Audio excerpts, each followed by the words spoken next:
Muy buenos días a todas y a todos. Muchas gracias a los medios de prensa que nos acompañan día a día en esta entrega de información. Hoy día nos acompañan, la doctora Jimena Aguilera, que es miembro del Consejo Asesor en Pandemia del Ministerio de Salud, y el doctor Pablo Vial, que también es miembro asesor del grupo de expertos en pandemia del Ministerio de Salud, además de mis habituales o semi-habituales acompañantes del Ministerio de Salud. En primer lugar, quiero destacar que seguimos viviendo una situación difícil desde el punto de vista sanitario. Y eso obviamente que nos mantiene muy preocupados, muy alertas, pero haciendo todo el esfuerzo para continuar dando todo para salvar, proteger, cuidar la salud de las personas. Agradecemos nuevamente el esfuerzo enorme del sistema público de salud y hemos pedido un esfuerzo adicional. Estamos pidiendo un esfuerzo adicional y este se ha hecho entregando nuevos equipos de ventilación mecánica y nuevos equipos de oxígeno de alto flujo. Sin embargo, quiero recalcar algo. Ninguno de estos esfuerzos, y por eso justamente hemos querido cambiar el foco de la atención, ninguno de estos esfuerzos serán suficientes si la población no cumple con la cuarentena, no cumple con el distanciamiento físico, no cumple con el lavado de manos, no cumple con el toque de queda. Llamamos una vez más, reiteramos una vez más, incluso les rogamos, o como dijo ayer el alcalde Cuadrado, acudimos al patriotismo de las personas para que se mantengan en su casa. Quédate en casa. El resto del esfuerzo hay que seguir haciéndolo, obviamente, pero el esfuerzo principal es el esfuerzo individual de la población, de cuidarse, de evitar circular si no es necesario. Agradecemos también el esfuerzo que ha hecho los hospitales de las Fuerzas Armadas, los hospitales universitarios, las clínicas privadas que han aumentado su cantidad de camas UCI de 580 a 1.200 camas UCI que se han integrado al sistema público, al sistema de salud integrado, público-privado, para atender las necesidades de esta pandemia. A continuación, le dejo la palabra a nuestra subsecretaria de Salud, la doctora Paula Daza. Muy buenos días. Como todos los días vamos a pasar al reporte de los casos de las últimas 24 horas en nuestro país. En el mundo la pandemia sigue azotando al mundo entero, aumentando en forma considerable. Sigue siendo la situación de las Américas el continente más crítico. ¿Cuál es la situación de nuestro país en las últimas 24 horas? En el día de ayer se registraron 5.013 casos nuevos, de los cuales 4.498 son personas sintomáticas y 515 son personas asintomáticas. La cifra total de personas diagnosticadas con COVID-19 asciende a 184.449, de las cuales 24.834 son activas. En cuanto a los fallecimientos que se han registrado en el registro civil en las últimas 24 horas, hay 21 personas, los cuales llevan un total de personas fallecidas de 3.383 en nuestro país. Es importante destacar que, como hemos dicho, el criterio que estamos aplicando es aquellas personas que se han registrado en las últimas 24 horas. Esto no significa que en los próximos días podamos ver un aumento importante de nuevos fallecidos que fallecieron días anteriores, ya que estamos en los primeros días de la semana y por lo tanto podemos ver un aumento significativo de acuerdo a los números que ha registrado el registro civil. Con respecto al número de personas hospitalizadas, hay 1.727 personas se encuentran hospitalizadas en unidad de cuidados críticos, de las cuales 376 están en estado crítico. Y en relación al número de ventiladores mecánicos, se encuentran disponibles en todo el país, en la red COVID de nuestro país, 377 ventiladores disponibles. Y aquí es muy importante destacar que podemos ir fortaleciendo el número de camas críticas, podemos tener algunos ventiladores disponibles. Sin embargo, hacemos un llamado profundamente a la ciudadanía que debemos contener esta pandemia, y la manera de contener esta pandemia es que todos nos comprometamos a seguir tomando las medidas más simples, que son el lavado de manos, el distanciamiento social, el uso de mascarillas y quedándonos en la casa. Es fundamental para que las personas efectivamente puedan mantenerse en sus casas, y es fundamental para contener este brote y no tener más personas en estado crítico en forma hospitalizada.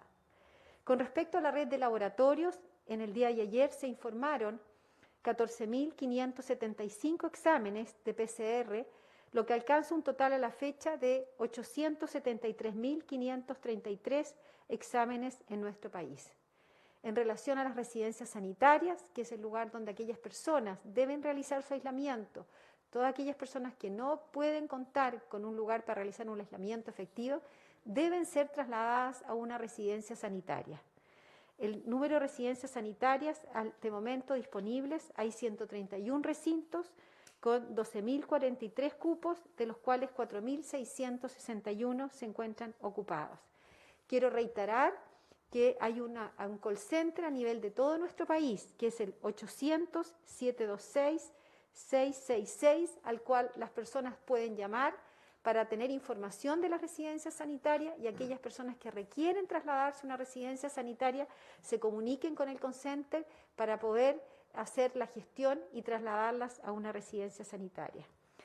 Finalmente, queremos reiterar la estrategia que hemos implementado en nuestro país, que es el testeo, identificación de las personas que son COVID positivo, hacer su trazabilidad, encontrar a sus contactos estrechos y aislarla. Y es por eso que estamos fortaleciendo la red de laboratorios en forma importante. Hemos seguido fortaleciendo la red de laboratorios, y a través de la Subsecretaría de Ciencias, que ha trabajado en forma importante, y agradecemos a las universidades, a las sociedades científicas. En la última semana se han implementado 6 laboratorios más de las universidades en nuestro país, y en los próximos días ya se está trabajando y se está agilizando el proceso de certificación de 12 laboratorios más de universidades para poder aumentar esa capacidad de testeo, para llegar a encontrar a todas aquellas personas que son COVID positivo y necesitan realizar su aislamiento. Muchas gracias, doctora Paula Daza, subsecretaria. Estamos acogiendo con esa medida algunas de las propuestas de grupos que han dicho que hay que aumentar el testeo, y estamos absolutamente de acuerdo. Quiero darle la palabra al doctor Rafael Araos, director o jefe del Departamento de Epidemiología, ya que también a través de las palabras de él vamos a acoger otras sugerencias de grupos de expertos, en el sentido de que, con respecto al número de casos, se va a anunciar un ajuste, el cual va a ser anunciado por el doctor Araos. Rafael. Buenos días, ministro, subsecretaria, Jiménez, Pablo. Como dice el ministro, hoy voy a hablar de algunos ajustes que haremos al número de casos. Todos saben, o la mayoría de ustedes saben, que para poder contar con información completa de la pandemia, de los casos de COVID-19 en Chile, usamos una plataforma que se llama Epivigila. Esta plataforma se alimenta de las notificaciones que realizan las médicas y médicos en Chile, y además la plataforma debe ser actualizada una vez que se emite el informe de laboratorio del examen correspondiente. Es decir, tiene 2 etapas clave: la notificación y la actualización del resultado del examen. Producto de la pandemia y al estrés que ha sido sometido el sistema asistencial en forma completa durante estos meses, estas acciones han tenido algunas demoras que pueden haber sido importantes, y por esto nosotros nos metimos en profundidad en el tema, hemos investigado y hemos detectado que existe un número importante de personas que ya no han sido notificadas, o bien su estado no ha sido actualizado en Epivigila, es decir, continúan como pendientes. Este grupo de personas no notificadas o sospechosas o pendientes tienen PCR positiva, es decir, se hicieron de todas maneras un examen que resultó positivo y constituyen de esa manera casos confirmados.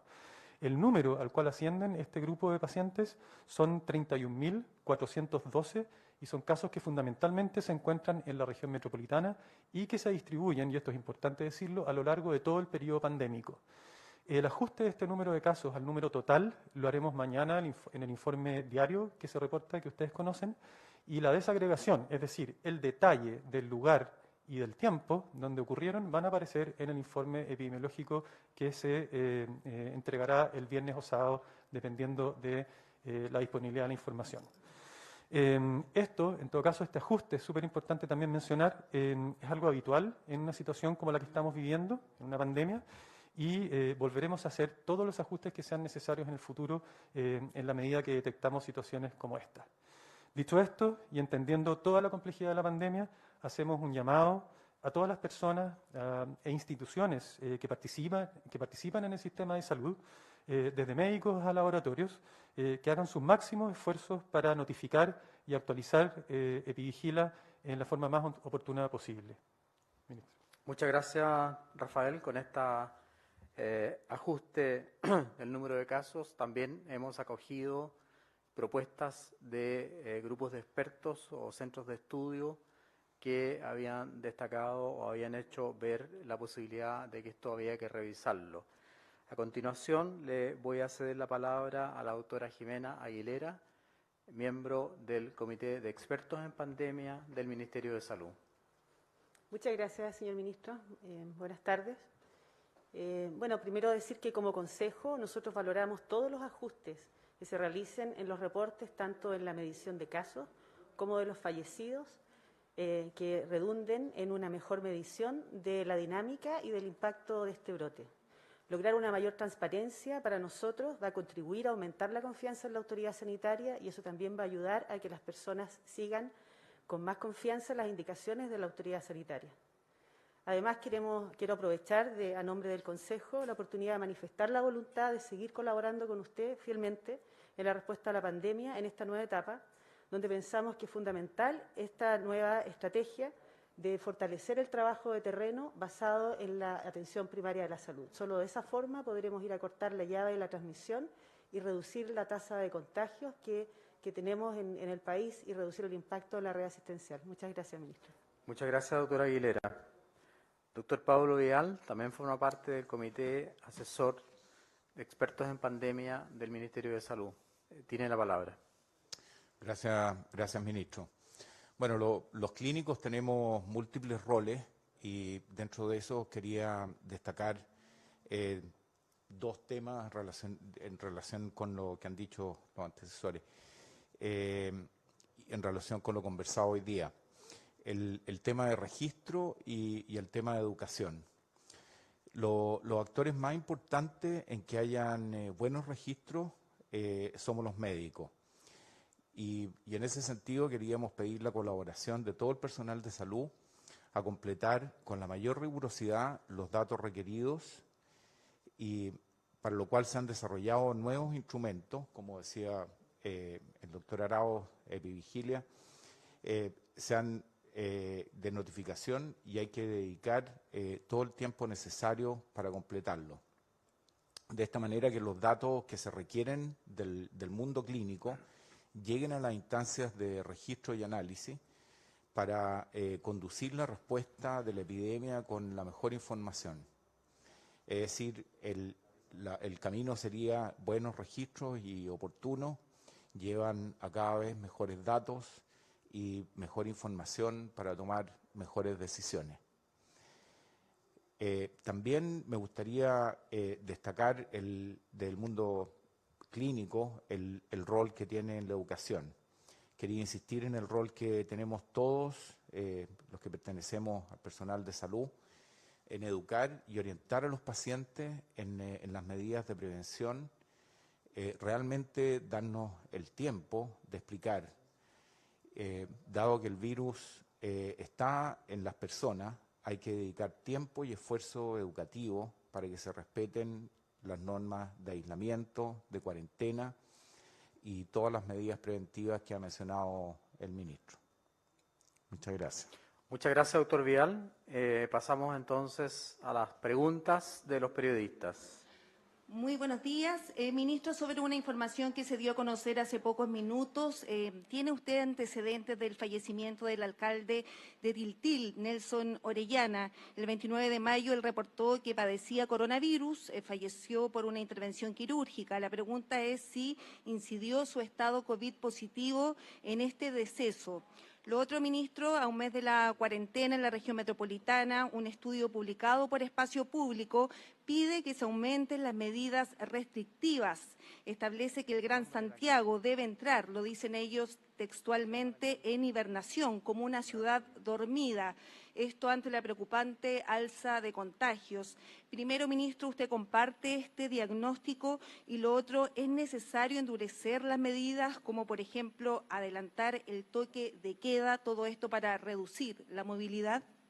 En primer lugar, quiero enviar mis condolencias más sentidas a la familia del alcalde de Tiltil, a la comunidad de Tiltil, lugar por la cual pasamos habitualmente cuando vamos hacia el norte, y que está ligada a la historia de Chile. Recuérdense ustedes de Manuel Rodríguez. Así que todas mis condolencias, toda mi ayuda, todo mi apoyo a esa comuna, al alcalde que falleció y a su familia. No puedo yo diagnosticar a la distancia y saber si el coronavirus influyó o no en su deceso. Tenemos la información de que él tenía una enfermedad de base. En segundo lugar, con respecto a las propuestas de espacio público, se refiere usted, todas esas propuestas que tienen que ver con la toma de decisiones con respecto a cuarentenas, hibernación, toque de queda, se manejan los días miércoles en el comité ampliado de expertos que dirige el presidente de la República, donde se escuchan todas las propuestas, se estudian en forma calmada, con evidencia, basada en la evidencia, y ellos serán los encargados de dar respuesta a esas solicitudes. Nosotros estamos llanos a escuchar todas las posibilidades, pero esas hay que estudiarlas, hay que valorarlas, hay que evaluar bien cuál es el impacto, por un lado, en salud, pero también cuál es el impacto social de esas medidas. Así que esa respuesta va a ser dada mañana miércoles, como se hace habitualmente por el comité de expertos que asesora al presidente de la República en estas materias. Ministro, usted dijo también en la mañana, si la gente no entiende por la razón, vamos a tener que aplicar más fuerza. ¿A cuáles de esas medidas de fuerza usted se refiere concretamente? No, yo me refería a que cuando formamos la mesa social COVID-19, mirando el escudo de Chile, que está aquí en una de las puertas de la Moneda, yo dije, preferiría, obviamente, que en Chile la gente respondiera por la razón y no por la fuerza. Y obviamente que si se siguen manteniendo las tasas altísimas de circulación, el incumplimiento de a veces la cuarentena, a veces el toque de queda, habrá que buscar otras formas de aumentar el control. Y agradezco la tramitación rápida que está sufriendo en el Senado, justamente el aumento de penas para aquellas personas que no cumplen con lo que debe cumplirse en esta etapa de pandemia en relación a la salud. Y, por ejemplo, esa es una de las medidas adecuadas. Ministro, buenos días. A las clínicas privadas también se les había pedido un esfuerzo adicional, pero ya hay reportes que ellos dicen que están al tope, llegando al máximo. ¿Qué información manejan desde el Ministerio con respecto a eso y a la utilización de ventiladores, de camas UCI? Y si es que quizás se les va a pedir un esfuerzo adicional a las clínicas para seguir aumentando los cupos en medio de la emergencia. Le vamos a pedir y les estamos pidiendo un esfuerzo adicional a las clínicas. Yo adelanté que ya se han aumentado el número de camas de 580 a 1.200 camas. Hoy día se van a entregar ventiladores mecánicos y máquinas para entregar oxígeno en alto flujo. Quisiera recalcar acá que los ventiladores mecánicos se arriendan a las clínicas, no quedan en poder de las clínicas y después deben volver al sistema público de salud. ellas han respondido en forma adecuada, y no solamente las clínicas.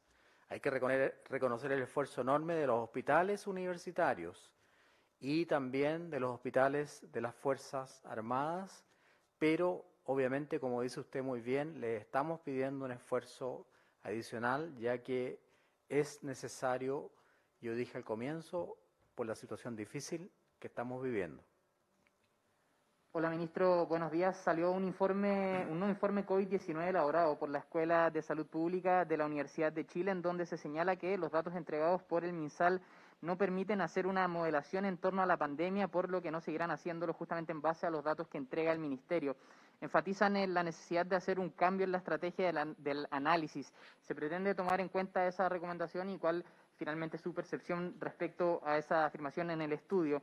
Y también le quería consultar por una carta que enviaron los directores de escuelas de salud universitarias, incluida Jimena Aguilera, que ahora está en el panel, en donde piden mecanismos más inclusivos en la toma de decisiones, por ejemplo, un comando central que incluya al Consejo Asesor. ¿Eso está dentro de las posibilidades? A ver si puede responder usted y también Jimena Aguilera, aprovechando que se encuentra en el panel. En primer lugar, le voy a dar la palabra a Rafael Arauz para que se refiera justamente al tema que usted nombra relacionado con el informe de la Universidad de Chile, y obviamente si Jimena quiere participar, también le cedo la palabra. Rafael. Gracias, ministro. Gracias por la pregunta. Conozco muy bien el trabajo del grupo del doctor Canals, el doctor Cuadrado y otros doctores y académicos que participan en ese informe.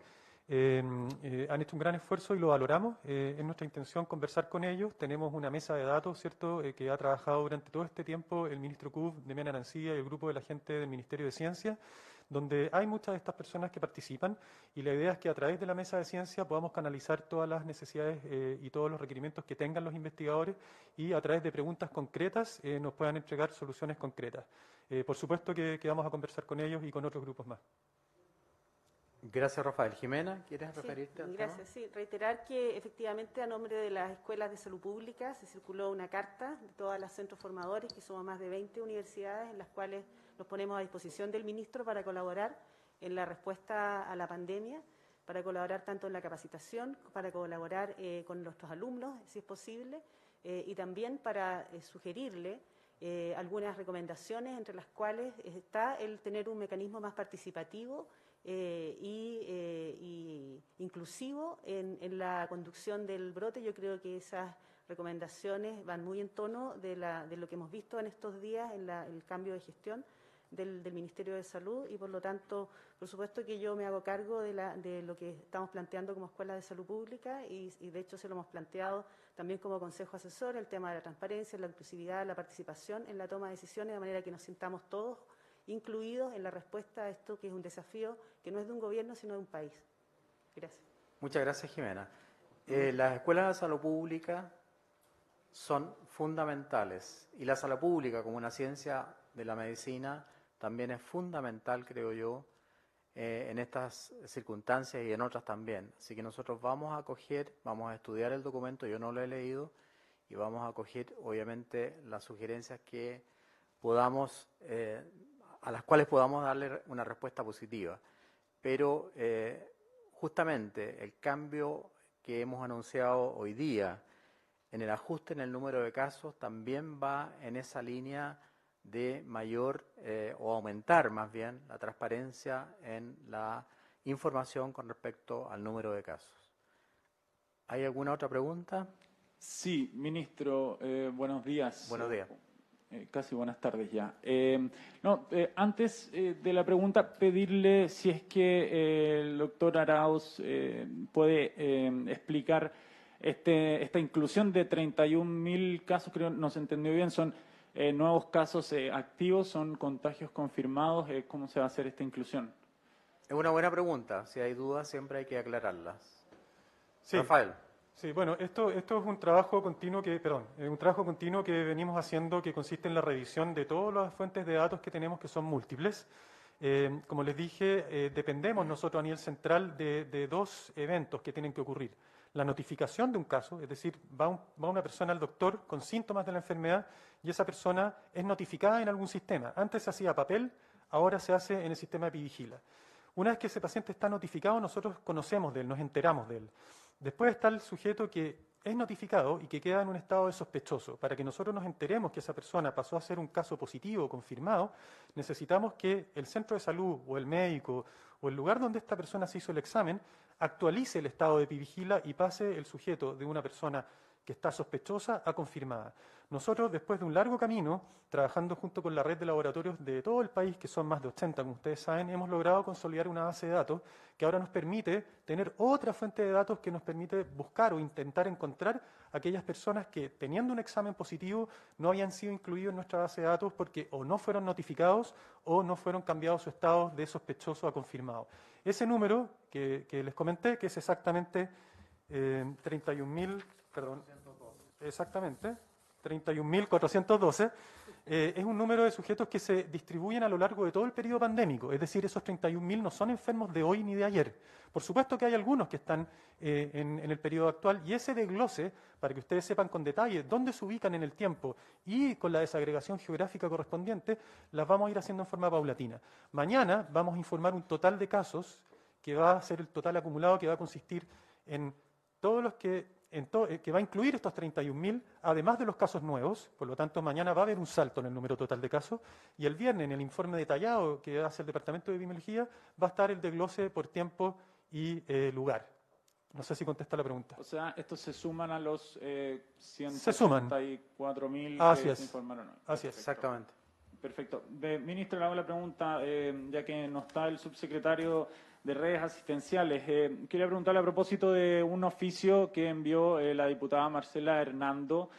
Contraloría ayer inició una investigación especial para revisar las medidas de control que existen en la Subsecretaría de Redes Asistenciales justamente por los préstamos de equipos de ventilación a clínicas privadas. Se ha dicho que estos se entregan en calidad de préstamo, pero según se ha denunciado, no habría ningún acto administrativo de por medio. Por ejemplo, cuando la Fundación Arturo López Pérez recibió 7 ventiladores, el coordinador COVID de la institución dijo que no hay un contrato de por medio ni nada, pero suponemos que son ventiladores prestados.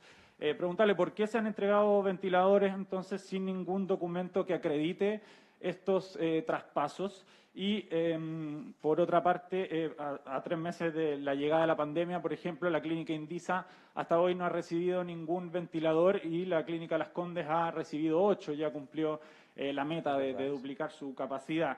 ¿Por qué se prioriza tanto a unas clínicas por sobre otras también?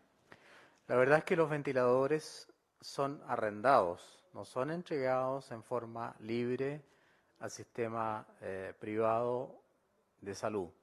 Es decir, son propiedad del Ministerio de Salud, son propiedad del sistema público de salud, y ese arriendo tiene que pagarlo la institución que utiliza ese ventilador mecánico. Yo me comprometo a averiguar esa diferencia que usted ha hecho notar entre diferentes clínicas. Según usted, algunas han recibido más y otras menos. Acojo esa pregunta y esa denuncia y espero contestarla mañana porque no la tengo, digamos, en la mente en este minuto, pero creo que merece ser aclarada. Estoy absolutamente de acuerdo. Insisto, los ventiladores son arrendados a las clínicas porque tienen, digamos, es un equipo que está siendo utilizado para tratar pacientes, y esa utilización obviamente tiene además un costo y tiene un pago incluso que está fijado por FONASA. Las clínicas no pueden cobrar más que el arancel FONASA en este momento de pandemia. Buenos días. Sobre estos casos nuevos que informó el doctor Araoz, saber si es que esta diferencia se venía detectando anteriormente o es parte de lo que indicaba la doctora Aguilera, es un cambio en el mecanismo más participativo que se ha visto con el cambio de gestión en el ministerio, según señalaban. Y una pregunta que también era para el subsecretario de Redes, pero se la hago a usted, ministro, sobre una denuncia de discriminación en el Hospital Félix Bulnes. Ya se había sabido una sobre un hombre con síndrome de Down que falleció en ese recinto y su familia acusaba que no había sido atendido en iguales condiciones al resto de los pacientes, y hoy se suma el caso de una familia con un hijo de 19 años que se le habría indicado que no se le iba a dar prioridad por tener una condición de discapacidad. Muchas gracias. Estamos en contra de la discriminación, absolutamente. Todos los pacientes tienen derecho a recibir la mejor atención posible, pero la doctora Paula Daza se va a referir a esa pregunta. Bueno, con respecto a la denuncia, según la información que tenemos del centro de salud, este niño afortunadamente se encuentra evolucionando favorablemente, en condiciones de salud favorables. Hoy día se le están aplicando todas las necesidades de salud que necesita y si es necesario aplicar una ventilación mecánica e ingresar a una UCI, se le van a dar todos los requerimientos de sanitarios que necesita. La información, afortunadamente, su evolución ha sido favorable y se están dando todos los resguardos de salud y todas las necesidades de salud que él requiere. Quiero insistir en eso. El paciente, afortunadamente, por la información que tenemos hasta este minuto, está evolucionando bien, pero si requiere una mejor atención, una mayor atención más bien, una atención que implique, por ejemplo, métodos invasivos, no tengan lugar a dudas de que se va a tratar a ese paciente igual que a todos los pacientes. No podemos discriminar a nadie en Chile. Le cedo la palabra al doctor Rafael Arauz para que conteste la otra pregunta. Bueno, a mí me gustaría dejar súper en claro que acá hay un trabajo de todo un grupo enorme de gente que lleva 4 meses en esto, por lo menos. Por lo tanto, todos los resultados que ustedes van viendo son parte de un proceso continuo. El hecho de que podamos estar al día de hoy informando este ajuste en el número total de casos refleja que hemos sido capaces de diseñar los mecanismos adecuados para controlar aquellas posibles fallas que vamos detectando. Por lo tanto, si bien es un momento en que se van acumulando algunos anuncios, esto es producto de un trabajo que venimos realizando y no una acción de un día, sería imposible. Así que darles la tranquilidad que esto continuará y en la medida que tengamos información de nuevos casos que por un motivo u otro no pudimos incluirlo, lo vamos a ir haciendo en forma oportuna. Yo quiero agregar a eso que fue el Ministerio de Salud el que pidió a la Contraloría que justamente nos ayudara a aclarar este tipo de dudas y responder en forma adecuada. Eso todavía no está totalmente respondido, pero esta nueva anuncio de ajustes en el número de casos va en la línea que nosotros queremos implantar. Muchas gracias, buenas tardes, agradezco nuevamente a la prensa y a nuestro equipo comunicacional del Ministerio de Salud.